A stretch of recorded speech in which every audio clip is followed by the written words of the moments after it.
Hey there. New video for you.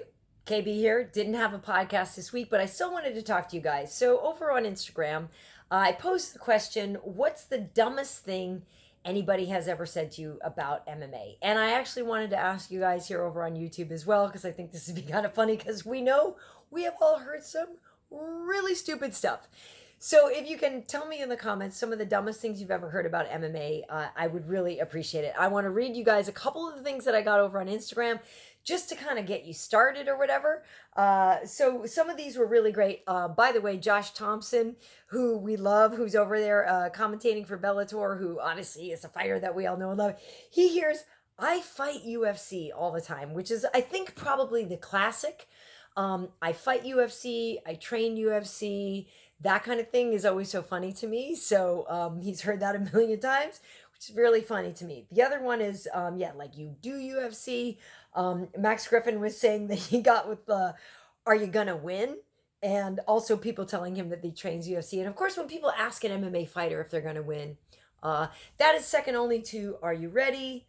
And then after the fact, of course, like, why didn't you win? Why didn't you just knock him out?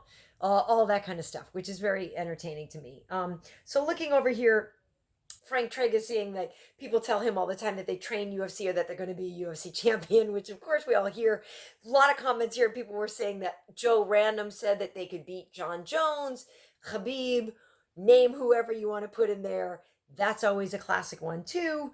There are some really classic things. People saying Connor McWho, they don't know his last name really. Oh, here's a good one. Yes, calling MMA, it's human cockfighting. We've all heard that one.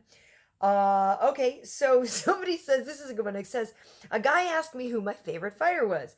I said Stipe Miocic, and he said, Stipe's good, but can he beat Masvidal? Okay, so the people who don't know anything about the weight classes is also very comedic. And then there's people here who have said they should just do away with weight classes, because sure, we should totally have Francis Ngannou fight Petr Yan. Great idea. This I'm saying that Nick Diaz is actually Nate Diaz's father. That one is amusing to me. Yes, the human cockfighting, yada yada yada. John Jones doesn't know how to fight, yada yada yada. MMA won't work in a real street fight, yada yada yada. Khabib hasn't fought anybody. That's hilarious. Somebody's saying they heard that Connor was gonna fight John Jones. Okay. And this one always cracks me up that when people say that there's no rules in MMA. That's always funny to me. Anyway, you can tell a lot of ridiculousness here. So if you have some comments to add, I would love to hear them. If you want to look and see what I did over on Instagram, I'm at KB.H.E.A.T over there. But I love you guys here on YouTube, and I definitely want to know what are the dumbest things people have ever said to you about MMA. So please put them here. Leave your comment. Always appreciated. Thanks for tuning in. I'll see you soon.